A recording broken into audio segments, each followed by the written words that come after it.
예, 쓰리 머스케티어. 반갑습니다. 나이스 미츠. 야, 오랜만입니다. 파워 개편 파워. 개편이 됐습니다. 기차 네. 출발 시간이 이제 밤 10시 50분으로 바뀌었습니다. 네.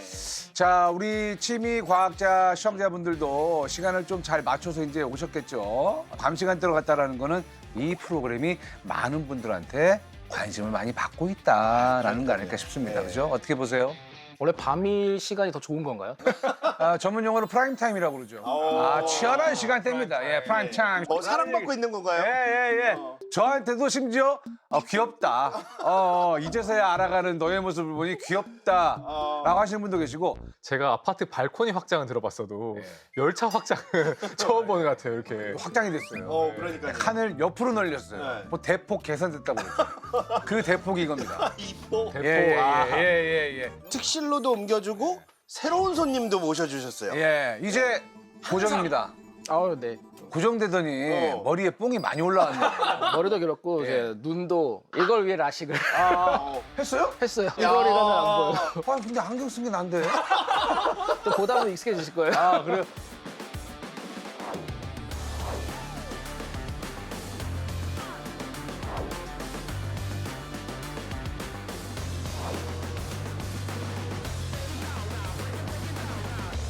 자, 그래서 저희가 시간이 바뀌고 야심차게 준비한 우리의 첫 번째 주제를 지금부터 공개하도록 하겠습니다. 그 주제는 바로 포이즌. 따라따라 포이즌. 포이즌. 예, 오늘 함께 해주실 분도 우리나라에서 제일 독한 분을 제가 모셨습니다.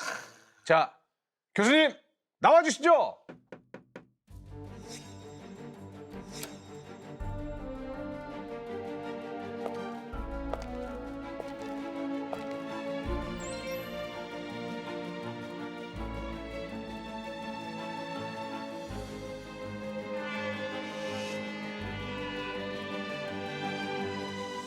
안녕하십니까. 아유, 어서 오십시오. 어서 오십시오. 안녕하세요. 네, 예. 안녕하세요. 네, 반갑습니다. 저는 지금 성균관대학교에서 과학수사과라는 과가 있어요. 거기 석좌 교수로 있는 정희선입니다. 네, 반갑습니다. 네, 반갑습니다. 저는 이 열차를 딱 보는 순간에 아가사 크리스티의 오리엔트 특급 살인을 생각하고 있어요. 아가사 그래서 아가사 크리스티 그 오리엔트 특급 살인을 쫙 보면은 이렇게 식사하고 한나씩 차량에서는 제가 그 얘기도 되게 재밌게 해드릴 수 있는데. 오늘 그래서 너무 기대가 많이 돼요. 이거 마셔도 되는지 모르겠는데요. 자, 오늘 괜찮을까요? 우리 한번 또 우리 정 교수님에 대한 이야기를 잠깐 해보자면 국가수 원장. 오, 원장님이셨군요. 예? 네. 제가 사실은 국립과학수사연구 소장으로 발령받았다가 또 원으로다 승격하면서 원장에서 소장과 원장을 그러면 그러니까 국가수 이렇게 사진 걸려 있어요? 사진이 2장 있습니다. 저는. 사진 2장 있죠. 약간 나는 알파의 오메가다 이런 느낌인데. 뭐 이제 과학 수사 이런 것과 접하는 거는 약간 CSI 이런 거 외국 드라마를 통해서 되게 많이 접했었거든요. 저도 그 한국 드라마 중에 사인. 사인할 때. 좋아하지. 내가 그때 원장 할 때 그게 왔었거든요. 원장님 할 때요? 원장 할때 촬영했죠. 그게. 그렇구나. 이게 굵직굵직한 거에는 다 계셨네. 근데 거기 보면 정광열이라는 분이 원장으로 나오면서 막 별별 방법을 안 가서 원장이 되잖아요. 네. 그래서 제가 어디 가서 국가수 원장인다 그러면은 사람들이 나를 보고 거기 어떻게 암투를 걸쳐서 그 자리까지 갔느냐고 국가수 뜻 때문에. 저도 이런 범죄들을 워낙 좋아하다 보니까 저는 또 물질을 다루잖아요. 그러니까 실제로 저는 다 찾아봐요. 실제 구조 다 그려보고. 그래서 오늘 정말 이 포이즌과 크라임의 마스터분을 모셨으니까 제가 뭐 제대로 배워보는 걸 목적으로. 뭘 배워? 아니 뒤에 그 등에 국가수 딱 패치 딱 붙여 딱 나가고 막 카메라 탁탁탁탁탁 하고 막 떨립니다. 국정원이 아니지 저기 국정원. 아니 거긴 아니야. 국가수 얘기를 이제 한번 해봐야 될 것 같습니다. 네. 그러니까요. 네. 국가수에 어떤 일을 하셨죠? 제가 사실 이제 그쪽에서는 두 가지 큰 틀이 있거든요. 하나는 그 사람이 돌아가셨을 때 사인이 뭔가 밝혀야 되는 거. 그러니까 사인을 보니까 어떤 독이 있는지 밝혀야 되는 그런 파트가 하나가 있고 또 하나 이제 중요한 파트가 하나가 이제 마약 같은 거 복용 여부를 검사하는 그런 안 좋은 파트들. 약들. 그런 거를 그래서 제가 했던 일은 그런 일을 주로 많이 했죠. 그러면 전공을 뭘 하시? 저는 약학 전공했습니다. 사실은 약하고 독하고는 네. 거의 똑같은 거거든요. 그러니까 양이 굉장히 중요하거든요. 양을 얼만큼 썼느냐에 따라 틀린 거지 조금만 쓰면 약으로 쓸 수 있는 거기 때문에 그래서 저는 약학을 해서 독적으로 하고 있습니다. 잘합니다. 그러니까 학자가 아니라 독자세요. 킹 오브 독. 킹 오브 독. 예. 예. 그래서 내가 너무 좋아하는 주제입니다. 그 독하고 다 관련되기 때문에 제가 이렇게 특별히 오늘 얘기한다 해서 이 프로치를 달았습니다. 양귀비를 그래도 네. 근데 양귀비를 우리나라에서 키울 수는 없죠. 있어요. 법에 관상용 양귀비가 따로 있어요. 아, 그건 관상용? 독성이 없나요? 독성 우리가 독성이라기보다는 뭐 몰핀이라든지 이런 마약성 물질이 없는 것뿐인데 제가 마약 전문가니까 네. 조금 말씀해드리면은 네.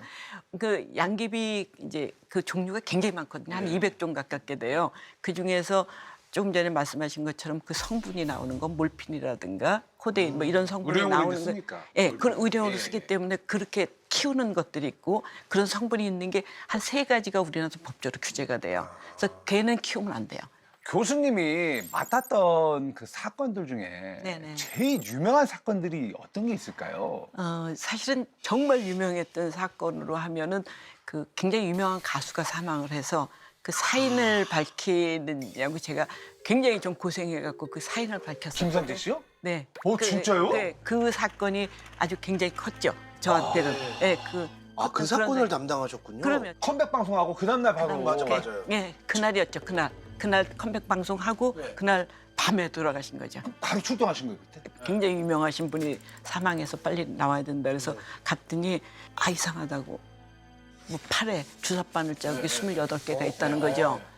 근데 이제 일단 주사바늘 자국이 있으니까 우리가 마약 먹은 사람이라고 생각할 수가 있죠. 일반적으로.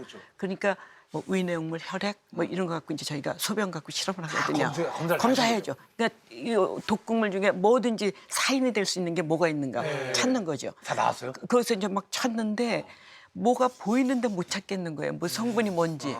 그래서 정말 고생 많이 했었어요. 그때 뭐 3만 종류, 5만, 7만, 10만까지 해서 못 찾았고 저희가 찾았어요. 근데 그 성분. 그래서 동물 마취약이었죠. 그러니까 애니멀한테 쓰이는 마취약이었기 때문에 찾기가 굉장히 어려웠던 거거든요. 그래서 그러고 하는 게 제 일이었습니다. 대단합니다.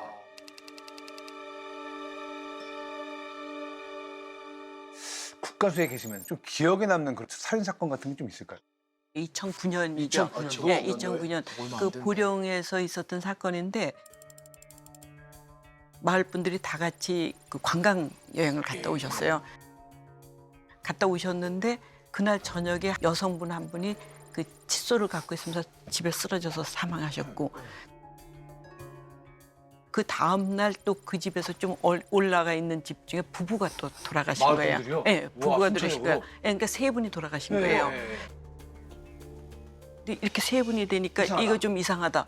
아 이건 부검을 해야 되겠다. 그래서 이제 부검 의뢰를 했죠. 위내용물이 보통은 약산성이에요. 그러니까 우리가 산이잖아요. 위산이 있으니까 산성이거든요. 산성. 근데 이분들이 이렇게 봤더니 알카리성인 거예요. 약알칼리. 이거 이상하다. 이거 너무 이상해. 그렇죠. 이거 뭐가 있구나. 실험을 제일 먼저 하니까 네. 딱 하니까 청산염이 딱 나와버리는 거예요. 나오는 거예요. 잇따라 숨진 3명의 몸에서 독극물이 검출됐습니다. 독극물인 청산염이 위에서 발견됐습니다. 청산염이 보통 1시간 이내 사망하는 화학물질입니다. 사실 케미칼이 너무 많잖아요. 네. 화학물질이 너무 많은데 그렇죠. 이거를 전부 다를 실험할 수가 없으니까 이걸 그리고 구분을 합니다. 이렇게 좀 나눠야지 일단 증명을 할 수가 있어야 되니까. 그래서 이 나누는 게 일반적으로 우리가 죽을 수 있는 독해갖고 가장 먼저 얘기하는 게 청산염이라고 그래서 청산가리라고 우리가 얘기하죠. 청산가리라는 게 칼륨이 일본 갔다 오면서 이제 가리를 담았죠. 그게 이제 가장 그래도 그 일반적으로 이제 죽을 수 있는 거라고 독살할 그런 수 거죠. 있는. 그렇죠. 그다음에 이제 2번째 그룹에 속하는 게 농약 종류가 있습니다. 그러니까 농약도 굉장히 많이 사망하거든요. 그래서 농약 종류가 들어가고요. 그다음에 식물 같은 거에서 독성 있는 게 알카로이드에 속하는 것들이 식물에도 있고. 독식물이 있으니까. 네.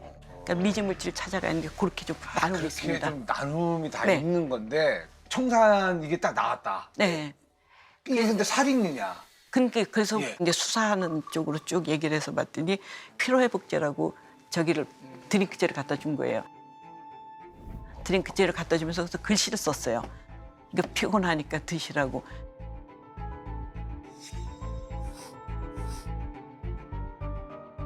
근데 국가수에 또 글씨 감정하는 데가 있거든요. 그래서 글씨 감정하는 데서 그 동네 분들 쫙 해서 글씨했더니 딱 그분이 그 처음에 돌아가신 분 남편이 이제 그 부인을 저기 하고 학살하려고요? 또 그 윗집은 자기한테 계속 무슨 나쁜 얘기하고 다닌다고 그래서 그 집인데 뒷담화한다고. 예. 그러니까 그거예요. 치사량이 사실은 청산이 굉장히 작은 편이에요. 다른 물질에 비해서. 그래서 한 200에서 300mg이에요. 미리그램. 그러니까 죽을 수 그냥 있고. 땡땡땡 이거네? 예. 그리고 이게 예. 보통 약수저 이렇게 한 스푼 뜨면 그러니까 1g 작은- 정도 되잖아요. 그러니까 작은 거. 0.2g이면 진짜 엄청 작죠. 반에 반 스푼 정도. 예. 그리고 이게 굉장히 빨리 반응이 나타나요. 그래서 보통 청산을 먹은 사람은 이렇게 문을 못 넘어간다 그러죠.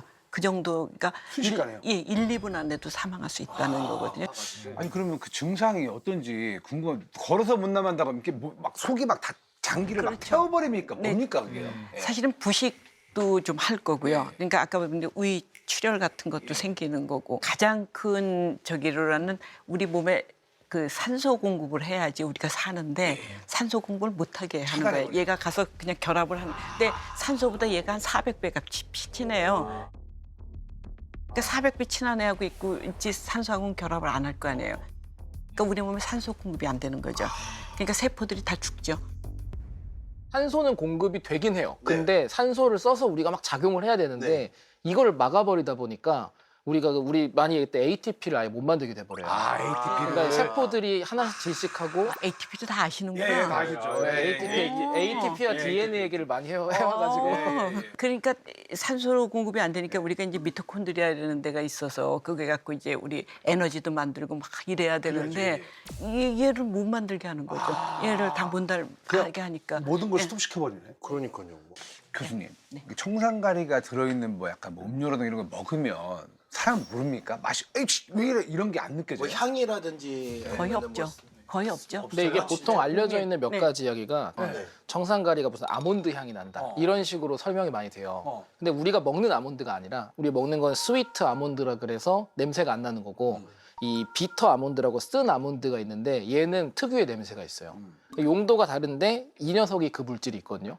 그래서 우리가 보통 아몬드 향, 뭐 에센셜 오일 이런 것들을 파는데 그거는 쓴 아몬드라서 그거 냄새가 청산가리 냄새예요. 근데 많이 못 느끼는 게 후각신경 중에 그 청산이나 이런 쓴 냄새 나는 걸 잡는 게 OR7D4인가 하는 수용체가 있는데 이 녀석이 활성이 없는 사람이 전 세계에서 20에서 40%. 얼마 안 되네. 그러니까 이거를 맡을 수 있고 그 정도 민감한 분들이 아마 국가수에 갈 수 있고 못 알아채는 사람도 충분히 많을 거고요. 선택받은 사람들이네. 사실은 그 국가수에 계시는 분들 중에 냄새를 아는 분들 꽤 있으세요. 네, 거기는 진짜요? 그러니까 늘 거기서 실험했으니까 이렇게 딱 오면은 청산이네 이러고 실험하시는 분들도 있고 그래요. 그게 진짜 아까 치사량이 엄청 작다고 그랬잖아요. 네, 그러면 200 엄청나게 작은 양이어도 검출이 가능한 건가요? 청산은 할 수 있어요. 청산은 굉장히 그 오랫동안 사용돼 왔고 그 이제 화학 반응을 보게 되거든요. 그래서 처음 하는 거는 일단은 얘가 그 가스로 다 나오게 다시 만들어야 돼요. 네. 기체화를 해서 걔를 포집을 한 다음에 우리 눈으로 뭐 확 보이는 게 보이질 않기 때문에 UV로 다시 측정을 해요. 걔를. 그 기만큼에 얼만큼 변했는가 UV 면 그렇게 해서 광선. 울트라바이올렛 자외선을 딱 쪼이면은 네. 그것 때문에 색이 나오는 물질도 있고 네. 아니면은 구조에 따라서 흡수하는 녀석도 있으니까. 네. 근데 아까 말씀하신 것 중에서 궁금한 게 그 스크리닝은 저도 많이 해봤어요. 네. 스크리닝은 여러 물질이 있으면 우리가 쫙 훑어가지고 어떤 게 맞는 걸 찾는 건데 다른 것도 반응을 할 수가 있다 보니까 굉장히 정밀한 분석 기술이 필요합니다. 독 전문가분이시고 또 오늘 또 초대로 모셨는데 장훈재 교수님이 얘기할 때마다 조금 불편하시죠? 아니에요. 어린 친구가 내 앞에서 잘난 척하네, 그죠? 그죠? 아니 잘하고 계세요. 잘하고 계세요. 저는 검출은 전혀 못해요. 네, 뭐 저기 냄새를 맡는 분이 뭐 몇 퍼센트? 이 청산가리는 다 화합물로만 만드는 거예요? 아니면 뭐 자연에서는 뭐 나타나지 자연에 않나요? 있죠. 저는 그런 걸 자주 찾아보기 때문에 아, 자연에도 청산가리가 있어요? 그런 거 있어요. 그 뭐 과일 먹을 때 네. 이거 과일은 씨를 먹지 마라. 네. 대표적인 사과예요. 사과 왜? 사과씨에 아미그달린이라 그래서 네. 청산 배당체라는 게 있는데 네. 이게 위에 들어가면 위액이랑 반응하면 씨앗나물이 생겨나요. 그러면 우리는 사과씨를 거의 독으로 생각하고 안 먹어야겠네요. 사과씨, 복숭아씨, 살구씨, 체리씨 이런 딱딱하고 큰 씨들 사과 말고 그건 다 복숭아 씨는 좀 씹기가 근데 말이 되네. 왜냐면 씨앗은 종자를 보호해야 되니까 동물들이 못 맞게 하는 뭐 기작일 수도 있겠네요. 예, 근데 있으니까. 청산이 그 시아노아물 HCN. 맞죠? 네. HCN인 거죠? 네. 저는 과학자로서 되게 흥미롭다 생각하는 게 이 청산가리의 화학식을 듣고 저는 되게 당황했었거든요. 그러니까 그 시아나가 H, 수소, C, N. N. 우리 몸에 너무 흔한 세 가지 원소. 수소랑 탄소랑 질소가 결합하면 독이 된다는 거잖아요. 네네. 많이도 아니고 하나씩 네. 그런 화학식도 잘 못 보니까 삼총사가 딱 모이면 갑자기 독이 된다는 게 되게 저는 이게 이제 보이니까 이렇게. 독이었어. 방송과에도 신선한 독이 되는 거죠. 그럼요. 교수님, 그 독이 있잖아요. 약간 뭐라 그러지 막 호흡독이라든가 아니면 신경에 막 큰 데미지를 주는 독이라든가 이렇게 좀 많이 있겠죠? 종류가 굉장히 많죠. 얘기 좀 해주세요. 신경독 같은 거는 뭐 여러 가지 신경 가스도 있겠지만 이 신경이 되게 섬세해요. 왜냐면 우리가 신경에 자극을 전달한다는 건 뭔가 이 나트륨이나 칼륨이나 이런 게 들어갔다 나왔다 하면서 막 플러스 마이너스 만들어야 되는데 통로가 있다는 거잖아요. 네. 이 통로를 막아버리거나 강제로 계속 열어놓는 녀석들이 있으면 인간의 신경은 섬세하다 보니까 엄청 큰 문제가 생겨요. 그럼 신경독을 노리는 독은 몸이 막 못 움직이는 거예요? 마비시키는 거예요? 그런 셈이죠. 왜냐면 자극을 계속 끝없이 준다거나 아니면 아예 막아버린다거나. 대표적인 게 그 보거독. 테트로도톡신이 톡신. 네, 신경에 마약 종류도 많이 그렇죠. 예, 예, 예. 그러면은 아까 말씀하신 청산가리 같은 경우에는 막 산소를 차단한다고 그랬을까? 그런 그건 혈액독으로 들어가요. 그래서 혈액독. 혈액독. 그러니까 독을 나눌 때 좀 얘기하신 것처럼 이제 여러 가지 신경독, 근데 혈액독으로 다 그러면 나누는 게 신경도 있고 혈액도 혈액도 있고 실질독이라 해서 장기에다가 직접 영향을 미치거든요. 실질독이라고. 실질독이라고 그러죠. 왜 예. 실질이라고요? 실질독이라는 게 그러니까 장기에 실질적으로 가서 작용한다 그런 거죠. 그래서 그렇게 얘기를 하고요. 예. 근데 그 중에서 치사율이 제일 높은 게 어떤 독이 제일 높을까요? 청산 칼륨을 얘기를 해요. 그걸 그러니까 그게 일반적으로 아주 기본적인 틀로 되는 거죠. 지금 보면은 청산가리가 약간 그 느낌이에요. 그 우리가 폭발물 하면은 TNT가 핵심이라 원자폭탄은 뭐 TNT 얼마만큼의 폭발 그렇죠, 이렇게 그렇죠. 단위로 쓰잖아요. 네네. 그래 독 같은 것도 청산가리의 몇 배라는 식으로 우리가 쓰는 게 이게 가장 기본적이고 연구가 많이 된 독이라. 저는 우리 아니, 교수님 만나기 전에는 사실 이제 그냥 뭐 독살 이런 거는 저 먼 얘기다라고 생각을 했는데 굉장히 가깝게 있어요. 사실 뭐 연예인들도 네. 가끔 보면 뭐 편의점 음료수를 마시고 그렇죠. 병원에 막 실려간 친구들도 있고 네. 그런 게 또 뭐 있었잖아요. 네네. 이게 아주 오래된 얘기인데요. 그 번데기 사건이라고 있어요. 번데기 사건이 1978년도 어느 날 이제 지방에서 올라오면서 기차로 온 번데기를 갖고 왔면서 이게 뭐 상계동도 팔고 파주도 팔고 여러 군데를 팔았는데 그걸 먹고 애들이 죽는 거예요. 애들이 그러니까 많이 그때 번데기 10명 먹고? 번데기 먹고 죽었어요.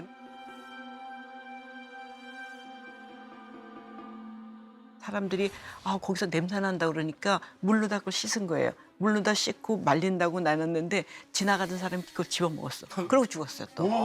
그러니까 나중에 보니까 어떻게 됐느냐면 이 파라치온이라는 농약을 갖고 오면서 이거하고 그 번데기하고 거기서 운반 과정에 그 마대에 간 거야. 스며들었구나. 그러니까 그래서 이 그 봉투를. 농약이 있는 그거를 썩어갖고 거기에 있는 번데기를 나눠주니까 나눠준 사람들이 다 아니 사망했던 그만큼 거죠. 허술했네. 아니 농약이 들어가 있던 그 푸대를 그러니까 그게 옛날 얘기였었어요. 그래서 냄새가 났는데도 불구하고 거기에 이제 나눠서 팔아갖고 그렇게 사람이 죽었어. 근데 진짜 아이들은 그것만으로도 그냥 아이들이 먹고 죽었다는 게 너무 너무 마음 아프죠. 네. 그때는 정말 그래서 그 유기인제 농약이 굉장히 독성이 크거든요. 이게 유기인산이라고 부르는 구조가 있는데 유기인산. 네, 그러니까 인이 들어가 있는 인산 구조인데 이게 대부분 다 살충이나 제초 효과가 있어요. 네. 근데 얘가 몸에 들어가면 네. 신경 전달 물질이라는 거를 이걸 폐기하는 그 파쇄기를 고장 내버려요. 유기인산. 우리가 이제 아까 전에는 신경의 통로였다면 신경 세포들 사이사이에서 통신을 하기 위해서 이제 화학 물질을 배출을 시켜요. 근데 얘가 배출해서 정보를 줬다면은 그럼 이 전달한 다음 정보는 폐기를 해야 되잖아요. 계속 남아 있으면 일을 더 하라는 건가 끝없이 같은 작업을 반복하니까 그럼 고장나면 어떻게 돼요? 계속 일을 시키니까 우리가 이런 데도 누르고 대고 있으면 촉각이지만 네. 눌러라는 입력이 계속 추가되면은 이제 고통이 돼 버리잖아요. 그런 식으로 과부하가 걸려가지고 결과적으로는 신경이 문제 생기는. 제초제나 이런 농약이 그런 물질이 많아서 우리가 그걸 먹었을 때 피해가 심각한 게 빨리 처리를 하고 이 효소를 복구 안 시키면 죽어요, 결국에는. 아, 농약이 엄청나게 종류가 많잖아요. 많습니다. 네. 지금도 이제 농약들을 안 사용할 수는 없지 그렇죠. 않나요? 농약 없어서는 이 농작물을 키울 수가 없죠. 그래서 근데 유기인제 농약은 지금은 안 써요. 너무 독성이 크기 때문에 네. 독성이 그렇게 큰데 쓸 수가 없죠. 그러니까 처음에는 다 살충제로 개발하려고 그래요. 예, 예. 농약으로 개발하려고 예. 그러다 보는데 만들어 보니까 너무 독성이 큰 게 생기는 거예요. 너무 독성이 큰 게 생기니까 이거는 안 되겠네. 여기 쓸 수가 없으면서 그건 화학 무기 쪽으로 다시 가죠. 그래서 그런 것들이 해서 제일 크게 기억나실 게 아마 도쿄의 그 살인가스? 지하철 살인가스. 살인가스가 아주 대표적인 그 화학 무기가 되죠. 그러면 살인 꼭 말을 해야 되는 게 이렇게 여기서 끝나버리면 화학자들이 안 좋은 걸 만나는 것 같지만 말씀하신 대로 사람을 죽이기 위해서 개발된 건 하나도 없어요. 비슷한 게 DDT. DDT가 아까 말씀하신 그 유기 염소 물질 중에 대표적인 건데 아, 유기염소 계열이에요. 이게 그걸 막 애들 막 그 그랬죠. 옛날에 대한뉴스 이런 거 맞아, TV에 따라가고, 찾아보면 따라가고, 네. DDT가 원래는 노벨상을 받아요. 아 진짜? 1946년인가에 이게 살충 효과가 좋다라는 게 발견돼서 노벨 생리의학상을 받아요. 오. 그래가지고 이제 태평양 전쟁에 쓰이고 우리나라 한국 전쟁에서도 뭐 비듬이나 이나 이런 거 없애는 데 쓰이다가 나중에 발견된 거예요. 이게 환경도 잔류되고 인체에도 유해가 되고 문제가 된다. 그러니까 항상 유용하게 쓰다가 이거 알고 보니까 독이네? 이 패턴으로 계속 가는 거라서 우리가 이제 항상 시작할 때 의도는 선했다. 이게 화학자의 고충이죠.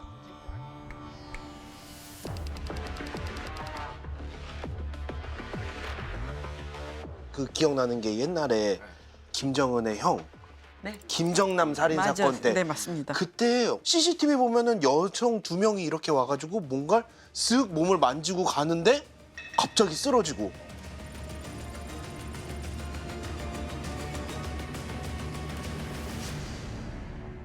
거기서 나왔던 성분이 VX라는 건데 VX인데 이것도 화학 무기 중에 아까 영국에서 만들었다 그랬잖아요. 영국에서 만든 대표적인 거예요. 영국에서 만들어 놓고 났더니 너무 독성이 큰 거예요. 이건 뭐 운반도 못해. 너무 독성이 크니까. 그 정도예요. 그래서 너무 독성이 크니까 이건 살충제는 절대 쓸 수 없겠다. 그 김정남 사건 때도 그랬다는 거거든요. 그러니까 A액, B액을 만들어 놨다가 쓰기 직전에 두 개를 같이 섞어서 쓴다는 거죠. 너무 독성이 크니까. 그래서 섞어요, 또? 섞어서. 그러니까 김정남 사건 때 보면 여성이 2명이 등장하잖아요. 그래서 한 명은 A고 한 명은 B인가? B라고 나오죠. 둘이 와서 얼굴을 하고 이 두 사람은 하자마자 빨리 가서 손 닦죠. 빨리 가서 손 닦으러 가죠. 이 사람도 한 20분 정도는 살아요. 그래가지고 이렇게 갑자기- 걸어가서 의무실까지 가요.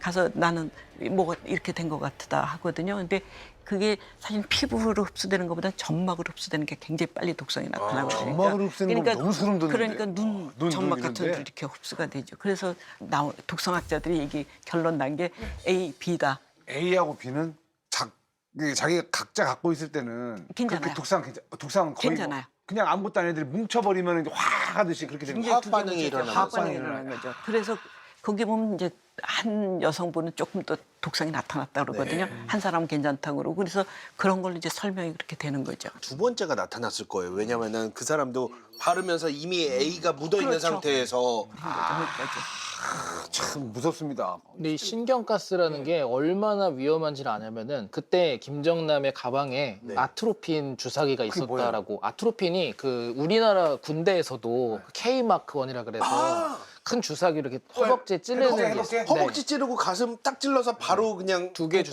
복구시키는. 네, 네. 옥심이랑 두 가지로 돼 있는데 이게 그 신경가스 작용을 지연시키는 해독제예요. 오. 왜냐하면 넣었다고 우리가 딱 상쇄시키듯이 다 없애는 건 불가능하고 네. 상황을 반대로 유지시켜가지고 살아남게 버티게 하면은 얘가 생각보다 빨리 배출은 돼요. 몇 시간만 버틸 수만 있다면. 그래서 이거를 갖고 있었대요. 그것조차 못 꼽은 거네. 내가 만약에 뭔가를 당하고 가장 위험한 물질이 있다면 VX 같은 이런 신경동 물질일 거다라는 거 알고 준비를 했는데 그걸 할 시간도 없었던 아니 거죠. 그게 너무 무서운 게 늘 살해 협박을 받았다는 거 아니에요. 네, 그러니까. 그런 걸 네, 들고 다닌 거 아니에요. 네, 네. 아, 이런 독성분은 다 해독제가 있는 거예요? 해독제가 청산 같은 경우도 해독제는 있어요, 사실은. 아까 A, B처럼 청산가리 그 시아나몰이랑 이 물질이 만나면 비타민이 돼버려요. 그래서 해독하는 게 청산가리가 또 있어요. 비타민이 돼버리는 마법. 청산가리 연구가 많이 되다 보니까 계속 새로운 기술이 나오고 우리는 아까 신기하다. 되게 무서운 것처럼 봤는데 청산가리를 지금 다시 보면- 비타민으로 만든다고? 지금 보면은 그 역사적으로 가장 악용됐던 해독제가 그 알고 계신 그 아코니틴. 이게 일본에서는 투구꽃 살인 사건이라는 사건이 굉장히 큰 이슈가 된 적이 있어요. 투구꽃. 투구꽃은 우리나라에서도 뭐 부자나 초호, 오두 이런 이름으로 해서 한약재로도 쓰이는데 얘가 열 처리를 하면 구조가 깨지면서 독성이 많이 없어져요. 근데 그게 아니면 독성이 굉장히 강하거든요. 투구꽃이라는 근데 투구꽃에 있는 그 아코니틴의 물질이랑 보고의 테트로도톡신이 정확히 반대 작용을 해요. 해독제가 하나는 되네? 채널을 막고 하나는 강제로 열어요. 그러면 해독제 아니야 해독제? 네, 그래 증상이 완화가 되는 거예요. 근데 어느 하나가 더 빨리 배출되면 죽거든요. 이걸 일본에서 자기 부인을 암살하려고 독살하려고 실험을 한 거예요. 투구꽃으로 간 거예요? 아니면 보호로 간 거예요? 그걸 섞어서 왜냐면 바로 죽으면 내가 걸리니까. 하나는 열어주고 하나는 닫아주고 하니까 네, 그 버티는 양을 집에서 실험을 쥐를 가지고 해가지고 그러니까 나중에 잡고 나니까 그 카드 기록으로 쥐랑 보거랑 이런 걸 산 기록이 엄청 나왔다고. 그게 되게 유명했어요. 이게 어떻게 보면 화학에서 기량작용이라고 쓰는 건데 이게 진짜 되긴 되는구나. 누구나 상상만 하지 이게 그러니까 진짜 하는 약간 사람이 있구나. 진짜 시한폭탄처럼 타이머를 설치한 거네요. 자기가 너무, 빠져나가요. 너무 계획적이고 치밀한 거죠. 진짜 독이랑 약이 똑같다는 게 약만 잘 조절하면은 이게 진짜 독성이 안 나올 수도 있고. 그러니까 왜냐 독인데도 이걸 약제화 시키는 경우도 있고. 이제 이 독성학에서 유명한 분이 있는데 그분이 얘기한 게 그러거든요. 독이랑 약의 변은 도수다. 얼만큼 양을 취하느냐. 양이 너무나 중요하다는 얘기를 하거든요. 그게 예, LD50라는 게 있어요. 근데 LD 옆에다가 조그만하게 50을 쓰는데 반수 치사량이라고 그래요. 반수. 예, 그러니까 우리가 10명이 먹었을 때 5명이 죽고 5명은 산다. 킬로그램당 해서 얼마였을 때 독약이다, 극약이다, 보통약이다 이렇게 나누죠. 그래서 아주 그러니까 그렇지 않고는 이게 안 레벨을 되죠. 나눠서. 레벨을 나눠야지. 그러니까 정말 작은 양으로 사람이 그게 낮으면은 죽을 수 있는 독약에 속하는 거죠. 그래서 독약이 극약보다 훨씬 센 거예요. 왜냐면 그죠. 극약은 처방이 되잖아요. 극약 처방되죠. 근데 독약은 극약은 안 되죠. 처방이 안 돼. 안 처벌이지. 되죠. 예, 극약은 안 되죠. 처벌, 예. 극약은 처방까지.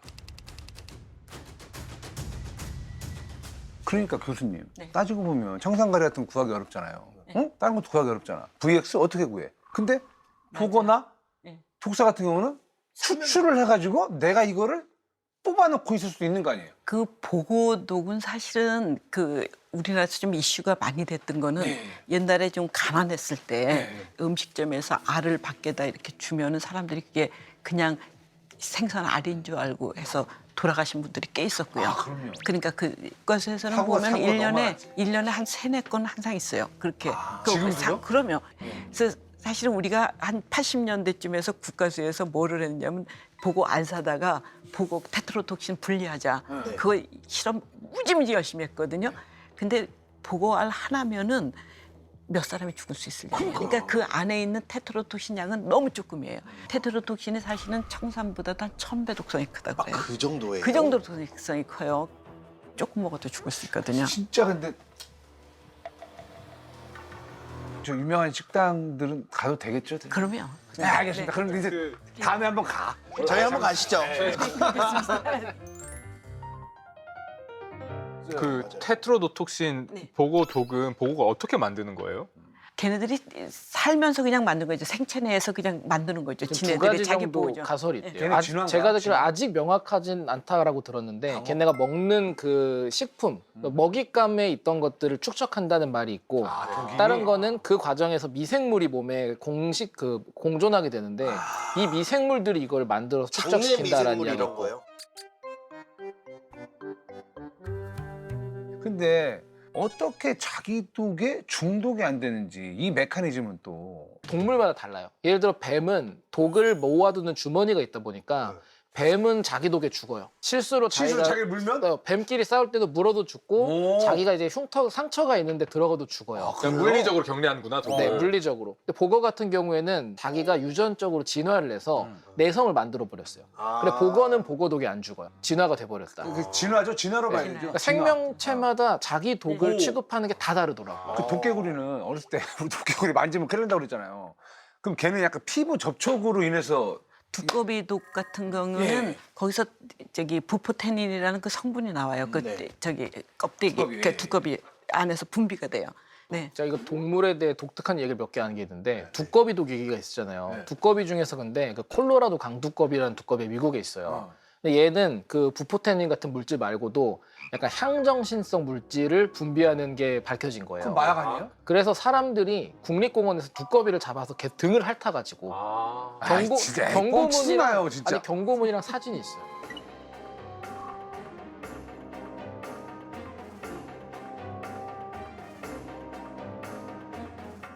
그러면 그게 그때 말한 이런 마술사들이 마법사들이 단지에다 놓는 두꺼비 그런 애들 아니에요? 그런 거라고 생각하는 거예요. 왜냐면 개구리도 그런 게 하나가 있었어요. 생각해보니까 타로 카드에 그런 두꺼비 나오는데? 예. 그게 왜 어떤 애들은 같은 종인데 독이 있고 어떤 애들은 왜 또 독이 없나? 이거 좀 궁금해하시는 분들 계실 것 같아요. 그러니까 이게 사회 속에 살아간다고 했을 때 모두가 군인이 되거나 모두가 싸움꾼이 되는 게 유리하지는 않잖아요.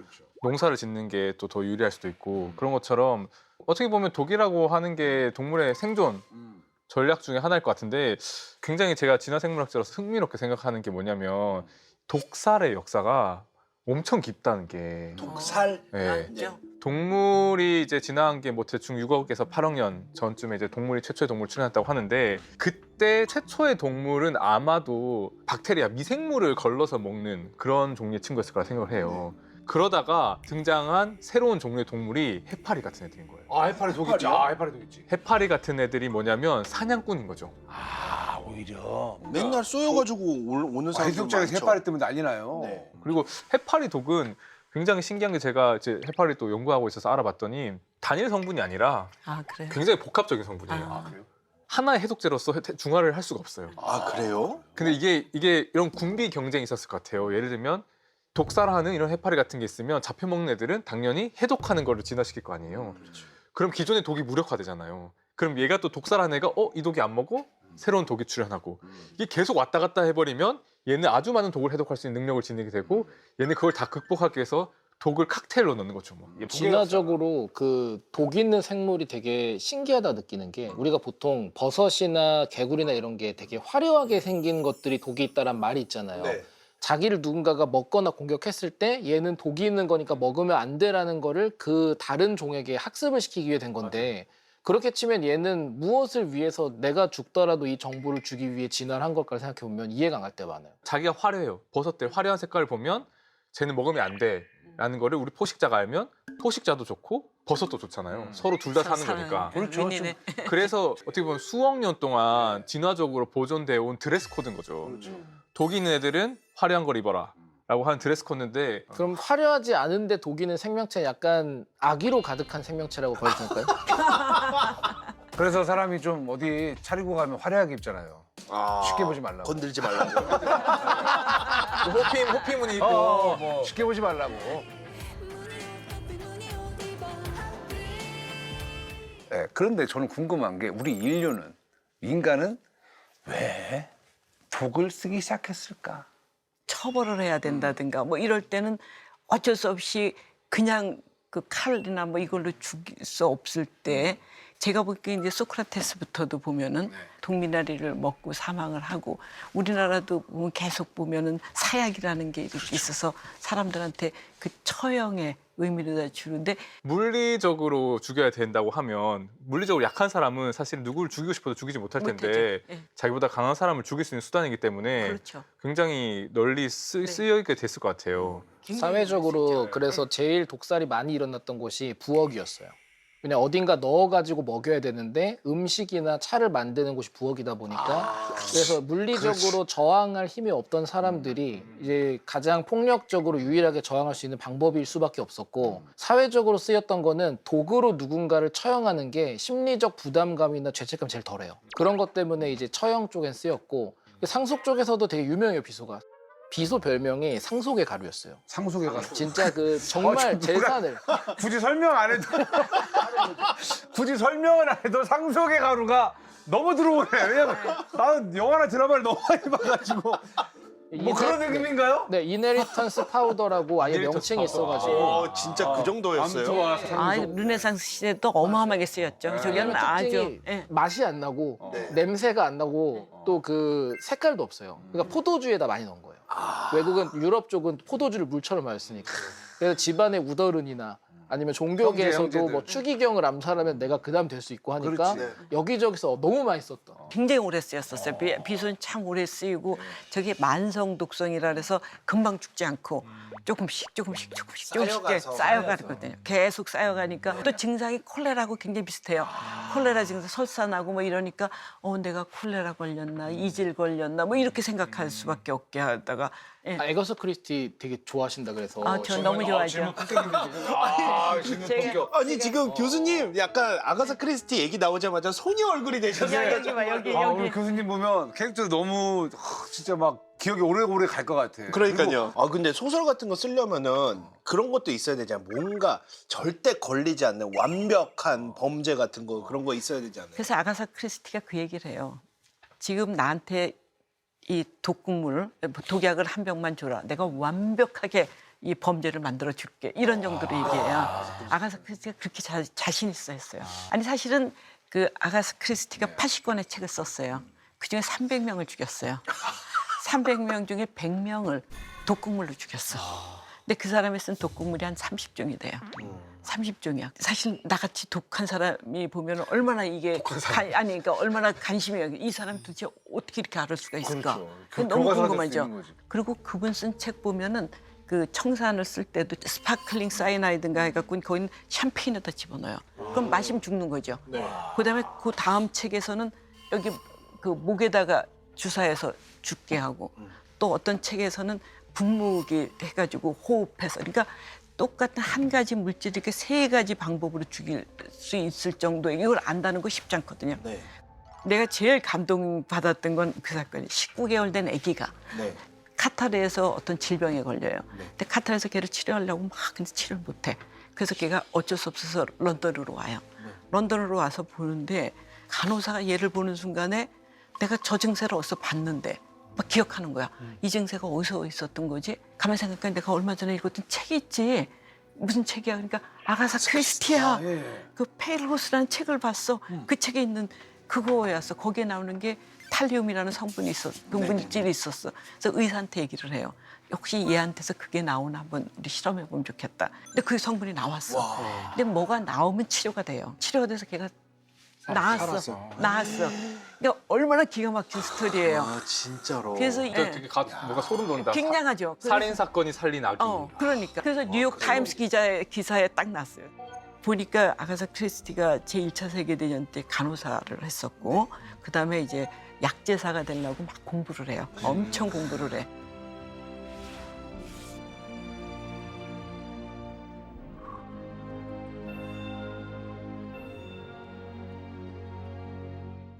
이 순간을 기다렸는데 궁금한 거 없어요? 궁금한 거? 궁금한 게 하나 네. 있어요. 가장 검출하기 어려운 독이 뭐예요? 다른 의도가 있는 건 아닌데 다른 누가 있는 건 아닌 거죠? 맞죠?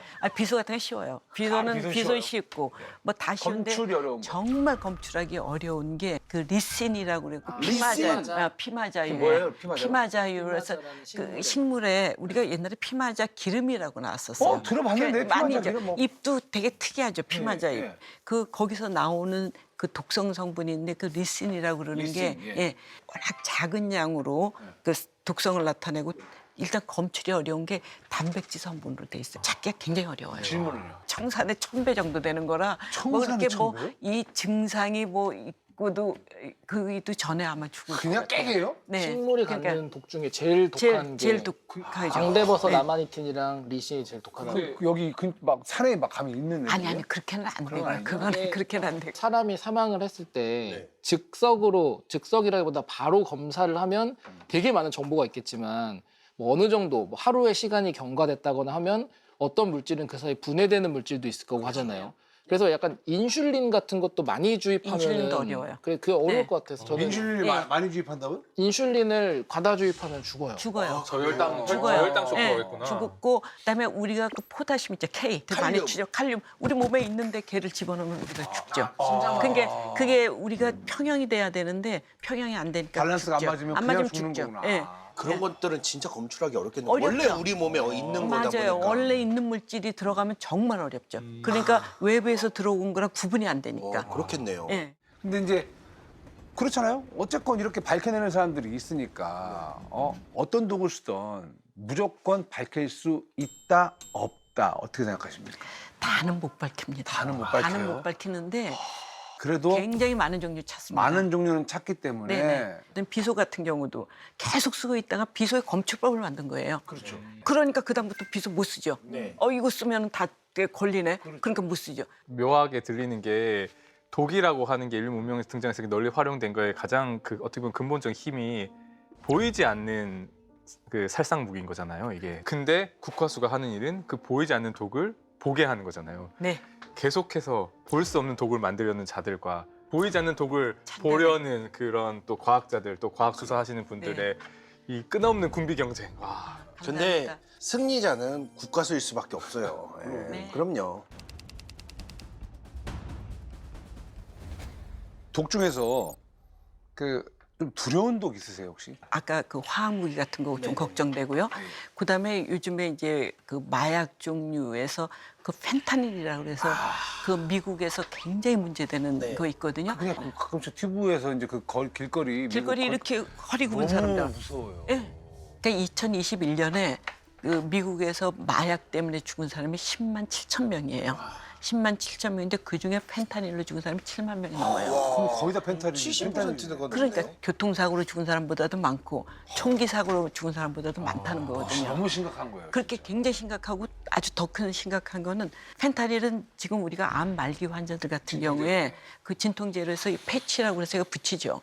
뭐 내가 큰 수술을 했다든지 진짜 막 암이 그 통증이 있을 때 보통 그럴 때 이제 쓰는 건데 그러니까 이거를 멀쩡한 사람들이 자꾸 쓰려고 하니 이게 진짜 독이 되는 거고 그래서 중독이라고 그러잖아. 네. 예. 지금 미국에서 문제되는 건 이 합법적으로 내는 게 문제가 아니라 불법으로 만들어지는 그러니까 펜타닐이에요. 불법으로. 불법으로 그러니까 식물에 있는 성분들 같은 경우에는 1년을 키워야지 얘가 뭐가 나오고 그러니까 굉장히 시기가 필요하잖아요. 근데 합성품은 케미컬이라. 24시간 공장만 만들어졌다고 계속 원료만 만들 수 있으면 24시간 만들어지죠. 그러니까 어마어마한 양으로 만들어지죠. 무서워. 왜냐면 펜타닐이 만들기 쉬워요. 문제는 아편이나 몰핀 이런 거는 구조가 막 고리가 막 엉켜 있어가지고 누가 봐도 야 이거는 화학적으로 만들기 좀 어렵겠는데 싶어요. 근데 이거를 교묘하게 펼쳐가지고 새로 구조를 만든 게 펜타닐이라서 얘는 만들기 되게 쉬워요. 저는 그래서 독 이렇게 얘기할 때 지금의 독은 펜타닐이라는 생각이 들거든요. 지금의 그러니까 펜타닐은 치사량이 2mg이에요. 2mg이면 2mg 이요? 정말 우리 연필 깎아놨고 끝에 요만큼 있는 게 2mg이거든요. 그게 잘못해가지고 내 코로 들어오면 죽는 거 아니에요? 죽죠. 무섭네요. 근데 마약을 왜 마약이라고 하죠? 독약이라고 안 하고? 독약보다는 약하죠. 작은 양으로 죽는 거를 얘기를 하죠. 근데 이 마약은 그렇게 죽진 않죠. 그리고 마약은 대부분이 만성 독성이에요. 네. 근데 펜타닐은 진짜 독이네요. 독이죠. 그게 그건 2mg이 치사량이 되니까. 그러니까 아까 청산가리가 200mg, 200mg, 그것이 100분의 1이에요. 면 100분의 1 청산가리보다 100배 센 거잖아요. 그러니까. 그 용도대로만 사용해야 되는 거는 네, 그 맞습니다. 용도에만 맞게 사용을 네, 해야 된다는 진짜로. 네.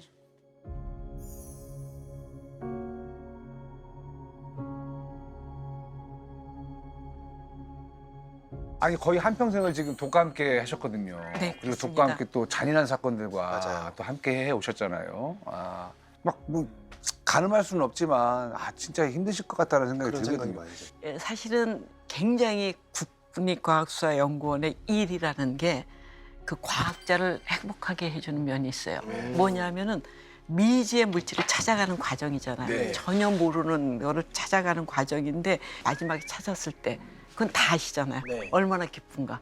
그걸로 다 완전히 정말 보답이 되는 그런 거기 때문에 국가수일은 그거에서 끝이 아니라 내가 찾아놓고 나면은 사건이 해결이 되거든요. 네. 사건이 해결이 되면서 정말 억울한 사람을 풀어주는 역할을 하죠.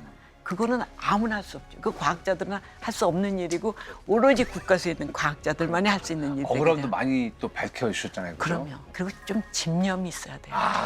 자기 집념. 일에 대한 집념이 있어서 이거 내가 꼭 찾아야 돼. 막 이거 안 찾으면 밤을 새서라도 하겠다. 뭐 이런 게 있으면은 그게 되는 것 같아요. 집념도 의무감도 사명감도 다 이렇게 있으면은 진짜 범인 무조건 잡을 수 있겠네요. 진짜 교수님 꼭 좀 소설 하나만 쓰세요. 네, 그러겠습니다. 너무 아까워. 아까워요, 그러니까. 아까워요. 머리만 어떻게 드릴까?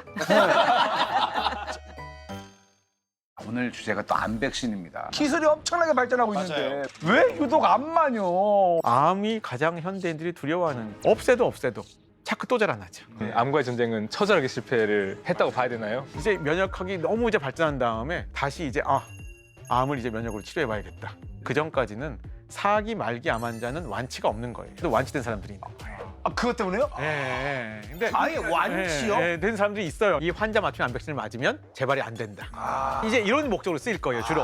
나 다 낫지롱. 진짜로요? 앞으로 10년 안에 암이 정복될 거라고 보십니까? 그러면은 잠깐만. 10년도 괜찮은데? 영생. 그래서 영생까지?